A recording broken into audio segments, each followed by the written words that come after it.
जय हिंद दोस्तों, आप सभी का स्वागत है हमारे यूट्यूब चैनल एवाई टॉपिक स्टडी पर।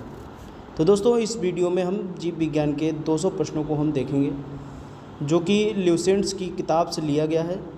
अगर आप खुद से ल्यूसेंट की किताब को पढ़ते हैं तो आप बहुत जल्दी बोर हो जाते हैं, लेकिन अगर कोई आपका सामने वाला आपको पढ़ाता है तो आप बोर नहीं होंगे और आसानी से आप उसको पढ़ लेंगे। तो दोस्तों, इस वीडियो को आप लोगों को साइंस के जीव विज्ञान के मोस्ट इम्पोर्टेंट 200 प्रश्नों को लेकर आए हैं।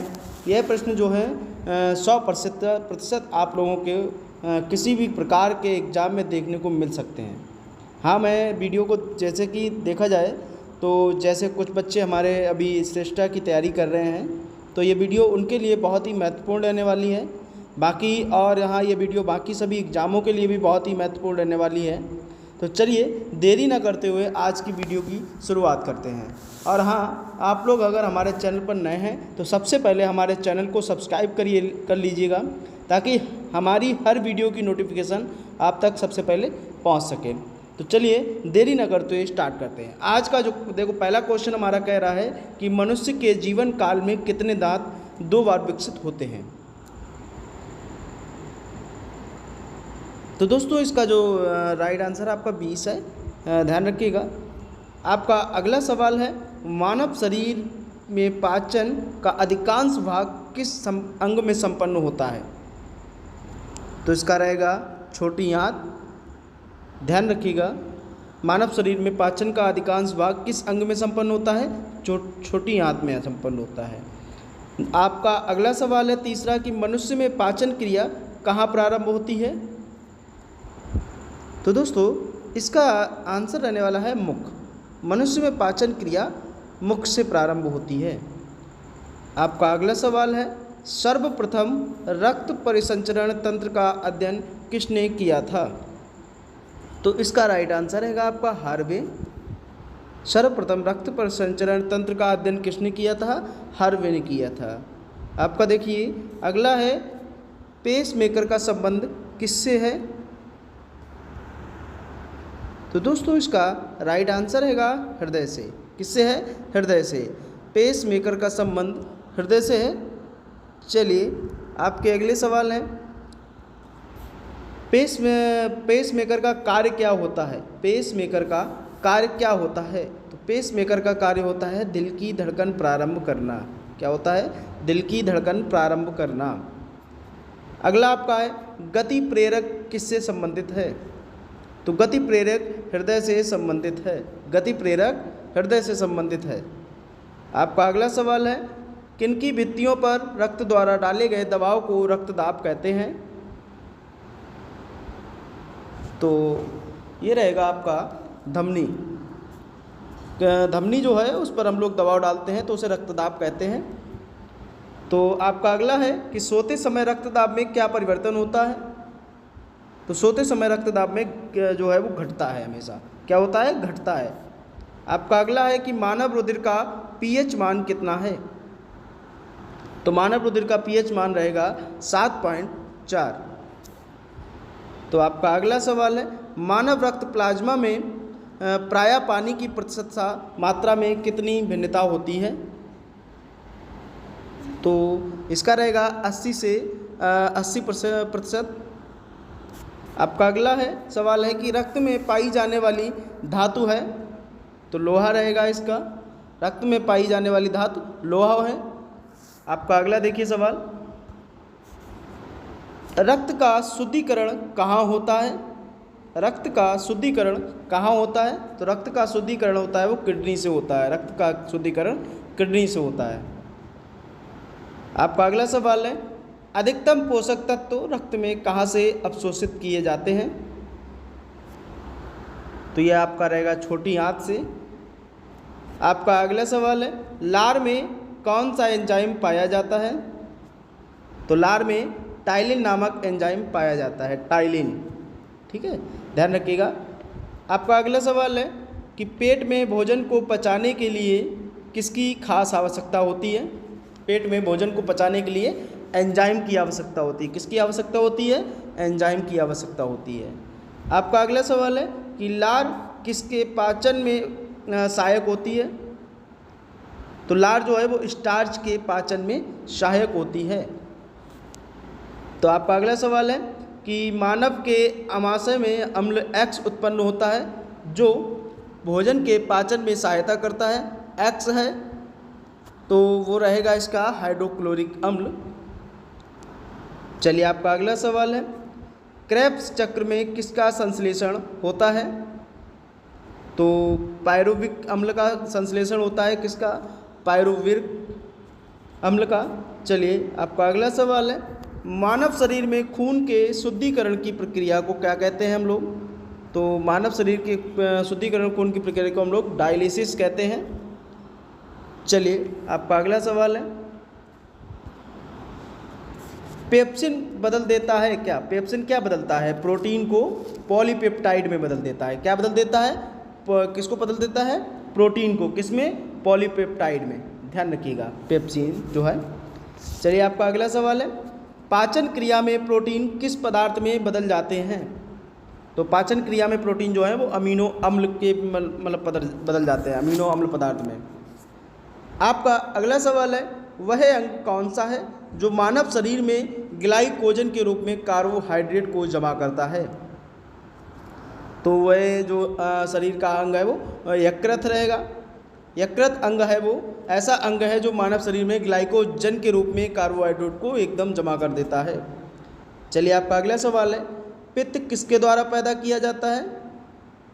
पित्त जो है वो यकृत के ही द्वारा पैदा किया जाता है। अगला सवाल है कि पित्त जमा कहाँ होता है? तो पित्त पित्ताशय में जमा होता है, जिसको हम लोग पित्त संबी कहते हैं। चलिए आपका अगला सवाल है, स्वस्थ मनुष्य का रक्तचाप कितना होता है? तो स्वस्थ मनुष्य का रक्तचाप जो होता है वो 120 mm से या 80 mm हो सकता है। तो आपका अगला सवाल देखिएगा, दौड़ लगाते समय मनुष्य का रक्तचाप क्या होता है? तो दोस्तों दौड़ लगाते समय मनुष्य का रक्तचाप जो होता है वह बढ़ जाता है। चलिए आपका अगला सवाल है, सामान्य जीवन काल में मनुष्य का हृदय लगभग कितनी बार धड़कता है? तो दोस्तों इसका राइट आंसर रहेगा आपका 2 अरब बार। कम से कम 2 अरब बार पूरे जीवन काल में इसका दिल जो है हृदय वो धड़कता है। चलिए आपका अगला सवाल देखते हैं, 30वां, कि मानव शरीर में हृदय का कार्य कौन करता है? पंपिंग स्टेशन की तरह। मानव शरीर जो है, मानव शरीर में हृदय जो है वह पंपिंग स्टेशन की तरह कार्य करता है। चलिए आपका अगला सवाल है, रक्त में लाल रंग जो है वो किसके कारण होता है? रक्त में लाल रंग हीमोग्लोबिन के कारण होता है। चलिए आपका अगला सवाल है, हीमोग्लोबिन में होता है, हीमोग्लोबिन में भी लोहा होता है।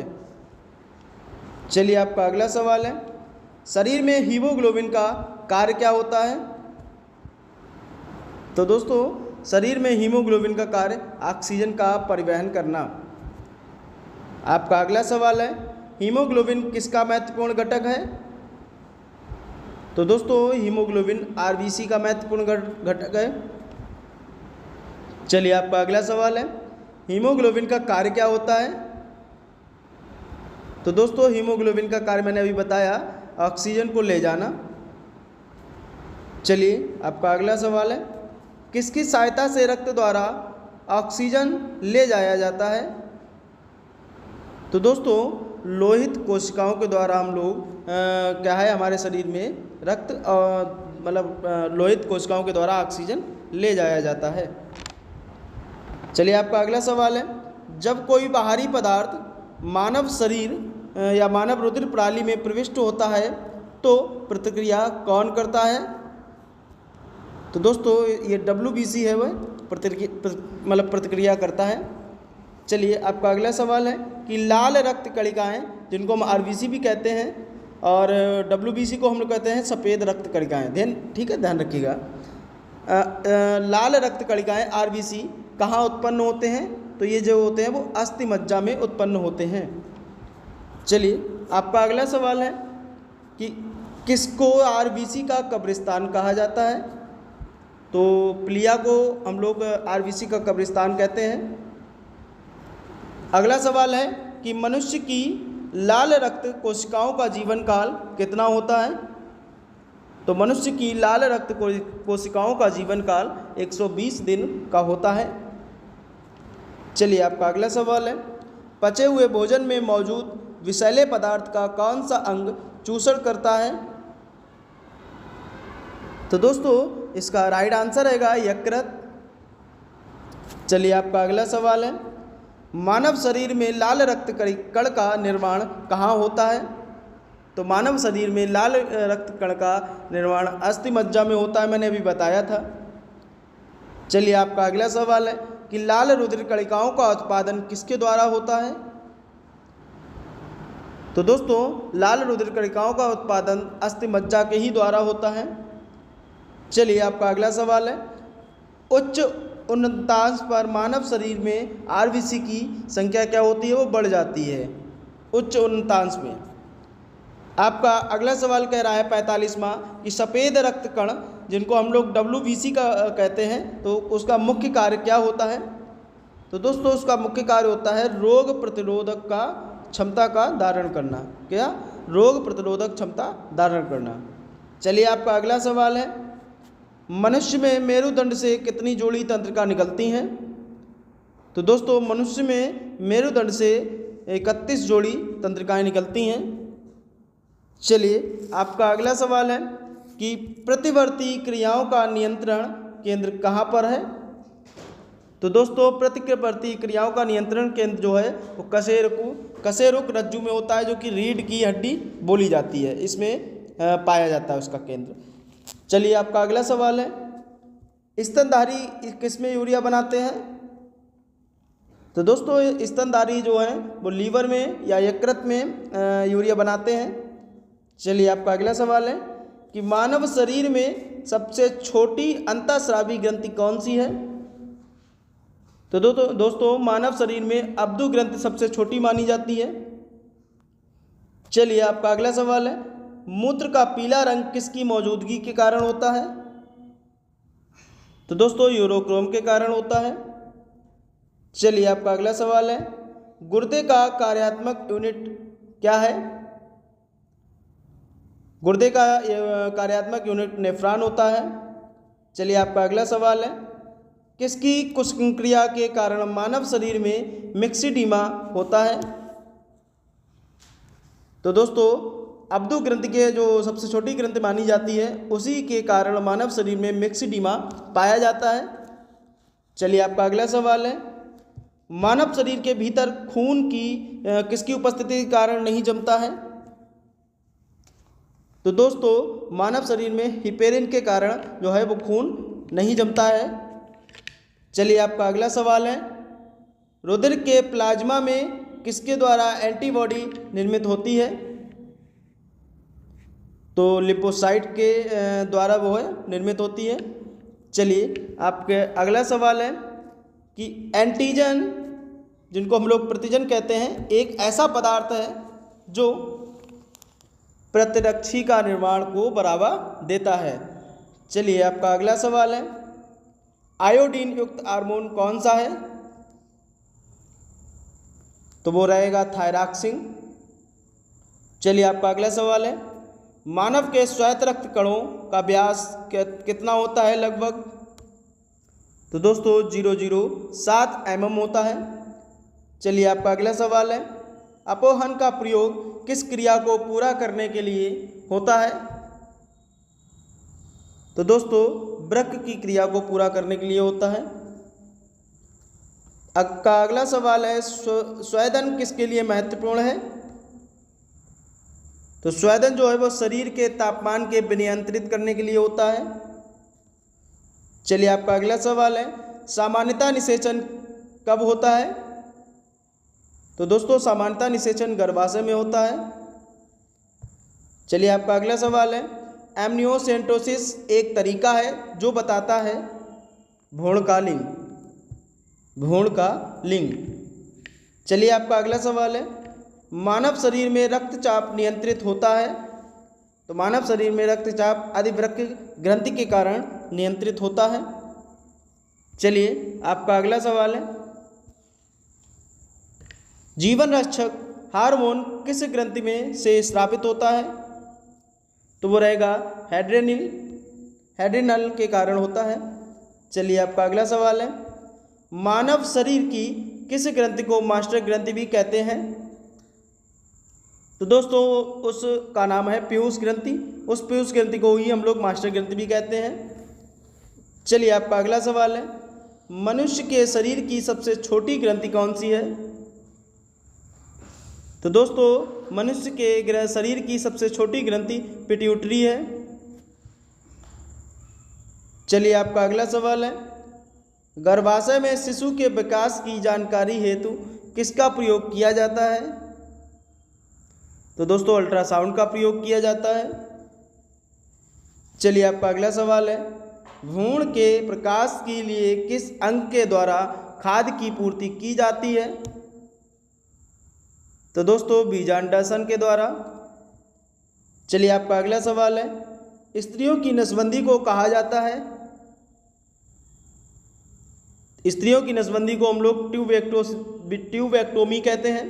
क्या कहते हैं? ट्यूबैक्टोमी। चलिए आपका अगला सवाल है, गाय और भैंस के थनों में दूध उतारने के लिए किस हार्मोन की सुई लगाई जाती है? तो दोस्तों इसका राइट आंसर रहेगा आपका ऑक्सीटोसिन। अधिकतर लोग लगाते हैं। चलिए आपका अगला सवाल है कि थायराइड ग्रंथि से थायरॉक्सिन स्रावित करने के लिए उत्तेजित करने वाला अंतःस्रावी हार्मोन कौन सा है? तो दोस्तों इसका राइट आंसर रहेगा TSH। TSH जो है वो अंतःस्रावी हार्मोन है जो कि थायराइड से ग्रंथि से थायरॉक्सिन स्रावित करता है। चलिए आपका अगला सवाल है, मायोग्लोबिन में कौन सी धातु होती है? तो इसका राइट आंसर रहेगा तांबा। चलिए आपका अगला सवाल है, एक वयस्क पुरुष के लिए सामान्य हीमोग्लोबिन मात्रा प्रति 100 ml रक्तचाप है तो 5 GM रहेगा। चलिए आपका अगला सवाल है, मानव शरीर का सामान्य तापमान कितना होता है? तो दोस्तों 90 डिग्री सेल्सियस। चलिए आपका अगला सवाल है, किस शारीरिक प्रक्रम से प्रोथ्रोम्बिन का संबंध है? दोस्तों रक्त जमाव के से संबंध है। चलिए आपका अगला सवाल है, शरीर में सबसे बड़ी अंतःस्रावी ग्रंथि कौन सी है? तो दोस्तों इसको हम लोग थायराइड कहते हैं या दूसरे नाम से F2 भी कह सकते हैं। चलिए आपका अगला सवाल है, कौन सा हार्मोन लड़ो उड़ो हार्मोन कहलाता है? तो दोस्तों इसका एड्रेनलिन हार्मोन जो है वो लड़ो उड़ो हार्मोन भी कहा जाता है। चलिए आपका अगला सवाल है, इंसुलिन है एक प्रकार का हार्मोनी। इंसुलिन एक प्रकार का हार्मोन है। चलिए आपका अगला सवाल है, कौन सा पदार्थ मानव शरीर में सबसे कठोर होता है? तो दोस्तों इसका राइट आंसर रहेगा दंत बल्क। चलिए आपका अगला सवाल है, किस कोशिका से इंसुलिन स्रावित होता है? तो बीटा नामक कोशिका से इंसुलिन स्रावित होता है। चलिए आपका अगला सवाल है, इंसुलिन उत्पादित होता है पेनक्रियाज द्वारा। ऑक्सीजन की उपस्थिति में सुक्रोज का CO2 एवं जल में ऊर्जा निर्मुक्त होने के कारण पूर्ण रूपांतरण होने को कहते हैं वायु शोषण। चलिए आपका अगला सवाल है, हमारी छोड़ी हुई सांस की हवा में CO2 की मात्रा लगभग कितनी होती है? 4%। चलिए आपका अगला सवाल है, हृदय वंचित है ऐच्छिक पेशी से।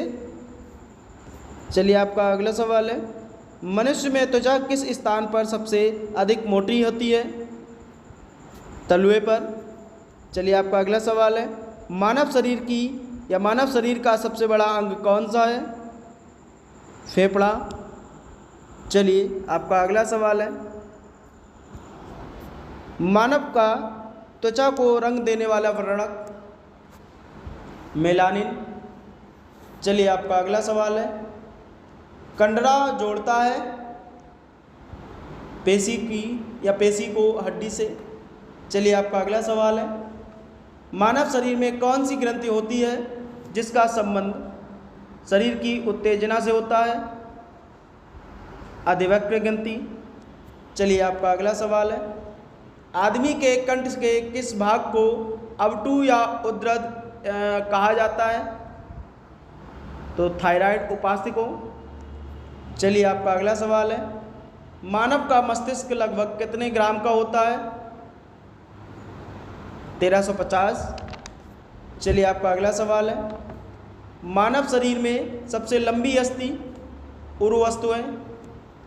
चलिए आपका अगला सवाल है, मुख्यतः इसकी उपस्थिति के कारण मानव शरीर का उच्च वायुमंडलीय दाब के अंतर्गत बिना कुचला रहता है?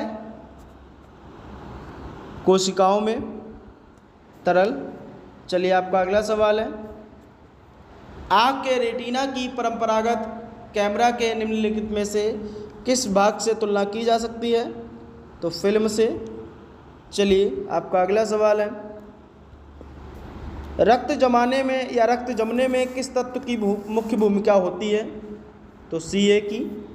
चलिए आपका अगला सवाल है, मनुष्य में सामान्य निरंतर रुधिर शर्करा स्तर प्रति 100 ml रुधिर होती है? तो 80 से 100 mg। चलिए आपका अगला सवाल है, अधिक ऊंचाई पर मानव शरीर में लाल रक्त कणिकाएं संख्या में बढ़ जाएंगी? चलिए आपका अगला सवाल है, मानव रुधिर में कोलेस्ट्रॉल का सामान्य स्तर 140 से 180 mg होता है? चलिए आपका अगला सवाल है, यदि किसी व्यक्ति की रुधिर कोशिकाओं या वाहिकाओं की त्रिज्या कम हो जाए तो उसका रक्तदाब हमेशा बढ़ेगा? चलिए आपका अगला सवाल है, मानव शरीर के किस अंग में लसिका कोशिकाएं बनती हैं? तो दीर्घास्थि अंग में बनती हैं, ध्यान रखिएगा। चलिए आपका अगला सवाल है, स्तनपाइयों में स्वेद ग्रंथियां मूलतः संबंधित हैं ताप नियमन से। चलिए आपका अगला सवाल है, मानव हृदय में कक्षों की संख्याएं कितनी होती हैं? तो 4 होती हैं। चलिए आपका अगला सवाल है, मधुसूदनी अंतःस्राव एक ग्लाइकोलिपिड है। आपका अगला सवाल है, मानव शरीर में पैरों की हड्डियां फिबुला एवं टिबिया है। चलिए आपका अगला सवाल है, गर्भाशय के लिए वैकल्पिक शब्द क्या है? यूट्रस। चलिए आपका अगला सवाल है, हीमोग्लोबिन की अधिकतम बंधुता होती है ऑक्सीजन के लिए। चलिए आपका अगला सवाल है, कौन सी ग्रंथि सेक्स हार्मोन का स्राव करती है? एड्रिनल ग्रंथि। चलिए आपका अगला सवाल है, मानव शरीर में हार्मोन में से कौन सा रक्त कैल्शियम और फास्फेट को विनियमित करता है? तो परावटु हार्मोन, ध्यान रखिएगा। चलिए आपका अगला सवाल रहने वाला है, मानव में शरीर के किस भाग में शुक्राणु डिंब को निषेचित करता है? डिंब वाहिनी नली। चलिए आपका अगला सवाल है, जब वृक्क कार्य बंद कर दें तो कौन सा पदार्थ जमा होता है? रक्त में नत्र जनित अपशिष्ट पदार्थ जमे रहते हैं। चलिए आपका अगला सवाल है, जब एक व्यक्ति वृद्ध हो जाता है तो सामान्यतः उसका रक्त का दाब घट जाता है। चलिए आपका अगला सवाल है, मानव शरीर में पुच्छ कौन सी संरचना में संलग्न होता है? बृहदांत्र में। चलिए आपका अगला सवाल है, किस प्रक्रिया द्वारा ऑक्सीजन श्वसन के दौरान रुधिर में प्रवेश करती है और फिर से उसे छोड़ती है? तो पराशर में। चलिए आपका अगला सवाल है, कौन सा एक अंग वसा का भंजन कर कोलेस्ट्रॉल उत्पन्न करता है? तो यकृत में। चलिए आपका अगला सवाल है, सेरेब्रम किससे संबंधित है? मस्तिष्क से। चलिए आपका अगला सवाल है, मनुष्य के मस्तिष्क का सबसे बड़ा भाग प्रमस्तिष्क होता है। चलिए आपका अगला सवाल आने वाला है 116 नंबर का, जो कह रहा है कि मानव शरीर की किन कोशिकाओं में कम पुनर्योजन शक्ति होती है। तो मस्तिष्क कोशिकाएं। चलिए आपका अगला सवाल है, किसी मृत प्राय व्यक्ति का गुर्दा लेने के लिए उसे किस स्थिति में होना चाहिए। केवल तंत्रक्रिय प्रकारों का अवसान की स्थिति में होना चाहिए। चलिए आपका अगला सवाल है, यदि एक पिता का रक्त वर्ग ए है और माता का रक्त वर्ग हो है तो बताइए उनके पुत्र का कौन सा वर्ग हो सकता है। तो दोस्तों इसका राइट आंसर रहेगा ओ। चलिए आपका अगला सवाल है, कोई भी प्रकार के रुधिर वाला व्यक्ति किसी आकस्मिक संकट में किस प्रकार के रुधिर वाले व्यक्ति को रुधिर दान कर सकता है, ए बी या बी। चलिए आपका अगला सवाल है, यदि माता पिता में से एक का रुधिर वर्ग ए बी है और दूसरे का हो ओ है तो उनके बच्चे का संभावित रुधिर वर्ग क्या होगा। तो ए या बी कोई भी हो सकता है। चलिए आपका अगला सवाल है, संतानों की भ्रूणीय अवस्था में माता के गर्भाशय के अंदर ही रक्त का थक्का बनने से मृत्यु हो जाती है तो इस रोग को इरोथ्रोप्लास्टोसिस पीटेलिसिस कहा जाता है। इसका कारण क्या है। तो दोस्तों इसका कारण है पिता का RH+ तथा माता का RH- होना। चलिए आपका अगला सवाल है, कौन सा रक्त समूह जो है वो सर्वग्राही होता है। तो AB+ AB जो होता है रक्त समूह वह सर्वग्राही होता है। चलिए आपका अगला सवाल है, AB रक्त वर्ग वाले व्यक्ति को सार्वत्रिक ग्राही कहा जाता है क्योंकि उसके रक्त में प्रतिपिंड का अभाव होता है। चलिए आपका अगला सवाल है, सार्वत्रिक ग्राही कौन से रुधिर वर्ग का होता है, AB रुधिर वर्ग का। चलिए आपका अगला सवाल है, कौन सा रक्त वर्ग सार्वत्रिक दाता होता है। तो O होता है। चलिए आपका अगला सवाल है, यदि किसी पुरुष का रक्त वर्ग AB हो तथा महिला का रक्त वर्ग B हो तो उनकी संतानों में से कौन सा रक्त वर्ग उपस्थित नहीं हो सकता। तो O नहीं हो सकता। चलिए आपका अगला सवाल है, मनुष्य में कुल कितनी हड्डियां होती हैं। मनुष्य में कुल 206 हड्डियां होती हैं। चलिए आपका अगला सवाल है, नवजात शिशु में हड्डियों की संख्या लगभग कितनी होती है। 206। चलिए आपका अगला सवाल है, मनुष्य की खोपड़ी में कितनी अस्थियां होती हैं। 8। चलिए आपका अगला सवाल है, मनुष्य के शरीर में पसलियों के कितने जोड़े होते हैं। 12। चलिए आपका अगला सवाल है, शरीर की सर्वाधिक प्रबल अस्थि होती है जबड़े में। चलिए आपका अगला सवाल है, मानव शरीर की सबसे छोटी हड्डी स्टेप कौन सी होती है। स्टेपिस। चलिए आपका अगला सवाल है, मानव शरीर की सबसे लंबी हड्डी फीमर मानी गई है। चलिए आपका अगला सवाल है, मनुष्य के शरीर में पैर की हड्डी खोखली होती है। चलिए आपका अगला सवाल है, टिबिया नामक हड्डी किस में पाई जाती है। टांग में पाई जाती है। चलिए आपका अगला सवाल है रहने वाला है, मानव शरीर के किस अंग की हड्डी सबसे लंबी होती है। जांघ की। चलिए आपका अगला सवाल है, वृद्धावस्था में मनुष्य की हड्डियां क्यों कमज़ोर हो जाती हैं। कैल्शियम की कमी के कारण। चलिए आपका अगला सवाल है, एथलीट को किससे जल्दी और ऊर्जा मिलती है। कार्बोहाइड्रेट से। चलिए आपका अगला सवाल है, लंबे समय तक कठोर शारीरिक कार्य के पश्चात मांसपेशियों में थकान अनुभव होने के कारण होता है। तो ग्लूकोज का अभिक्षय होता है।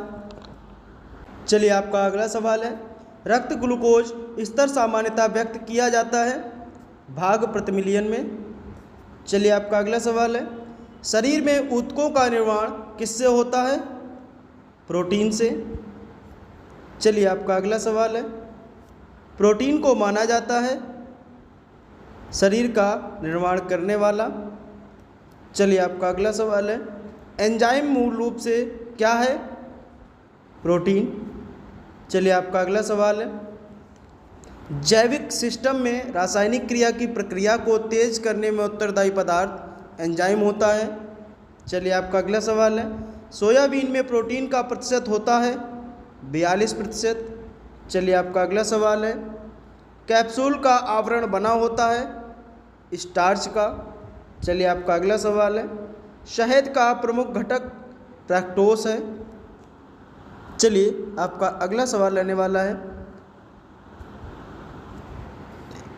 कौन सी शर्करा तत्काल ऊर्जा प्रदान करती है? ग्लूकोज। चलिए आपका अगला सवाल है, शहद में मुख्यतः होते हैं कार्बोहाइड्रेट। चलिए आपका अगला सवाल है, सर्वाधिक ऊर्जा प्रदान करता है कार्बोहाइड्रेट। चलिए आपका अगला सवाल है, मानव शरीर में कार्बोहाइड्रेट पुनः संग्रह होता है ग्लाइकोजन से। चलिए आपका अगला सवाल है, शाकाहारी अधिकतम प्रोटीन खाते हैं दालों से।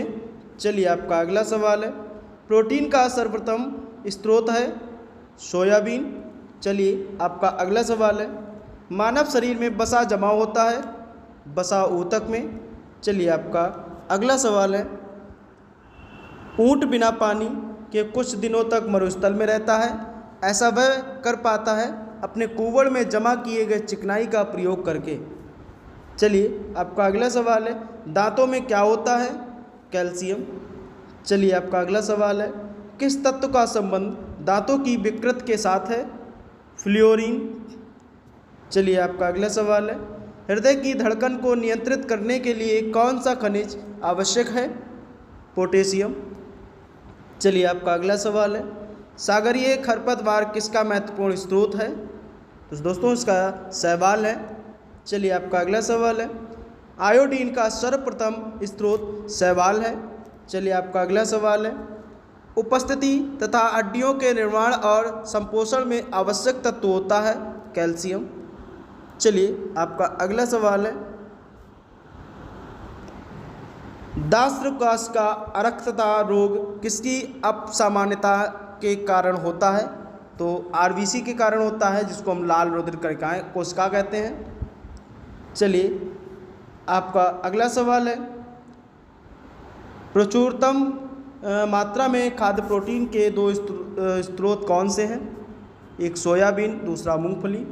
चलिए आपका अगला सवाल है, दूध में प्रोटीन और कार्बोहाइड्रेट के अतिरिक्त पोषणदायक अन्य तत्वों में सम्मिलित है सी, ए और के। चलिए आपका अगला सवाल है, सीमेंट और अस्थियों दोनों में विद्यमान तत्व है कैल्शियम। चलिए आपका अगला सवाल है, किसकी कमी से एनीमिया रोग होता है? दोस्तों लोहा की कमी से। चलिए आपका अगला सवाल है, किस विटामिन का संबंध रक्त थक्का से है? तो विटामिन के का संबंध रक्त थक्का से होता है। चलिए आपका अगला सवाल है, मानव शरीर में औसतन ऑक्सीजन का तत्व कितना प्रतिशत होता है? तो दोस्तों 50%। चलिए आपका अगला सवाल है, पालक के पत्तों में किसकी मात्रा सबसे अधिक होती है? तो दोस्तों आयरन की मात्रा सबसे अधिक होती है। चलिए आपका अगला सवाल है, सबसे अधिक आयरन किस में पाया जाता है? हरे या हरी पत्तीदार सब्जियों में। चलिए आपका अगला सवाल है, मूत्र के श्रवण को बढ़ाने वाली औषधि को क्या कहते हैं? डाईयूरेटिक। चलिए आपका अगला सवाल है, टाइफाइड से शरीर का कौन सा अंग प्रभावित होता है? आंत। चलिए आपका अगला सवाल है, पेचिश रोग के लिए उत्तरदायी प्रोटोजोआ है? तो इसका राइट आंसर रहेगा एंट अमीबा। चलिए आपका अगला सवाल है, आँखों को या आँखों की दूरदृष्टि की बीमारी किसके कारण होती है? तो दोस्तों नेत्र गोलक के छोटा होने के कारण। चलिए आपका अगला सवाल है, हैजा का क्या कारण है? जीवाणु। चलिए आपका अगला सवाल है, किसके जांचने के लिए एलिसा टेस्ट किया जाता है? तो एड्स बीमारी जो होती है उसको जांचने के लिए एलिसा टेस्ट किया जाता है। चलिए आपका अगला सवाल है, एवियन इन्फ्लुएंजा जिसको हम लोग बर्ड फ्लू का अभी चला था, तो विषाणु को किस से निरूपित किया जाता है? एवियन इन्फ्लुएंजा विषाणु को किस से निरूपित किया जाता है? तो H5N1। चलिए आपका अगला सवाल है, किसकी कमी से दंत क्षय होता है? फ्लोरोन की कमी से। चलिए आपका अगला सवाल है, बोरियम मील का उपयोग किया जाता है आहार नली की एक्सरे के लिए। चलिए आपका अगला सवाल है, गुर्दा पथरी का पता लगाने के लिए किस प्रतिबिंबीय यंत्र को प्रयोग में लाया जाता है? तो सिटी स्कैन को। चलिए आपका अगला सवाल है, गहरे तले हुए खाद्य पदार्थ कैंसरजनक होते हैं क्योंकि उनमें प्रचुरता होती है वसा की। चलिए आपका अगला सवाल है, किस भारी वस्तु की विषाक्तता यकृत सिरोसिस पैदा करती है? कॉपर। चलिए आपका अगला सवाल है, मानव शरीर में रक्त की अपर्याप्त आपूर्ति को कहते हैं इस्कीमिया। चलिए आपका अगला सवाल है, टाइफाइड पैदा किया जाता है साल्मोनेला टाइफी द्वारा। टाइफाइड किससे पैदा किया जाता है? इतना ध्यान रखना है कि साल्मोनेला टाइफी द्वारा ही टाइफाइड पैदा किया जाता है। चलिए आपका अगला सवाल है, बीसीजी प्रतिरक्षण होता है किसके लिए होता है? तो टीबी के लिए होता है बीसीजी प्रतिरक्षण होता है। चलिए आपका अगला सवाल है, कार्बोहाइड्रेट के अलावा हमारे आहार में ऊर्जा का एक प्रमुख स्रोत होता है, तो वो होता है वसा। चलिए आपका अगला सवाल है, रक्त का थक्का जम बनाने में इनमें से कौन सा अवयव मदद करता है? तो विटामिन के। चलिए आपका अगला सवाल है, बीसीजी का टीका किसके विरुद्ध प्रतिरोधक क्षता उत्पन्न करने के लिए उपयुक्त है? तो तपेदिक। चलिए आपका अगला सवाल है, मानव शरीर में रचना के संदर्भ में एंटीबॉडीज होते हैं, तो प्रोटीन्स। चलिए आपका अगला सवाल है, पीलिया किसके संक्रमण के कारण होता है? तो यकृत के संक्रमण के कारण होता है। चलिए आपका अगला सवाल है, न्यूमोनिया रोग मानव शरीर के किस अंग को ग्रसित करता है? तो फेफड़ा को ग्रसित करता है। चलिए आपका अगला सवाल है, पूर्ण स्मृति लोप को किस शब्द द्वारा माना गया जाता है? एमनीसिया के द्वारा। चलिए आपका अगला सवाल है, कौन सी बीमारी पानी द्वारा नहीं होती है? फ्लू बीमारी पानी के द्वारा नहीं होती है। चलिए आपका अगला सवाल है, अरक्तता में किसकी मात्रा कम होती है? तो दोस्तों हीमोग्लोबिन की मात्रा सबसे कम होती है। आपका अगला सवाल है, चेचक होने का कारण वेरियोला वायरस होता है। चलिए आपका अगला सवाल है, गाय के दूध का रंग किसकी मौजूदगी के कारण थोड़ा पीला होता है? तो कैरोटीन के कारण पीला होता है, कैरोटीन। चलिए आपका अगला सवाल है, कौन सा रोग प्रायः वायु के माध्यम से फैलता है? तो दोस्तों ट्यूबरक्लोसिस। चलिए आपका अगला सवाल है, अन्न एक समृद्ध स्रोत होते हैं स्टार्च के। चलिए आपका अगला सवाल है, कैंसर के उपचार के लिए प्रयुक्त रेडियो आइसोटोप क्या है? तो CO60। चलिए आपका अगला सवाल है, शरीर के विभिन्न गतिविधियों के लिए ऊर्जा स्रोत है कार्बोहाइड्रेट। तो ये था हमारा 200 जीव विज्ञान का प्रश्न। अगर आप सपोर्ट करते हैं तो कमेंट एंड लाइक करते हैं। अगर आप चाहते हैं कि आगे भी भौतिक और रासायनिक विज्ञान का वीडियो इस तरह बनाऊं, तो आप नीचे कमेंट में जय हिंद जरूर लिखिएगा। Daily weekly monthly current affairs देखने के लिए हमारे AY टॉपिक स्टडी चैनल को सब्सक्राइब करिए, और आप डेली PDF लेने के लिए हमारे व्हाट्सएप ग्रुप पर, जो कि डिस्क्रिप्शन में दे दिया जाएगा, उस ग्रुप को ज्वाइन करिए। चलिए मिलते हैं नेक्स्ट वीडियो में, तब तक के लिए जय हिंद, जय भारत, वंदे मातरम।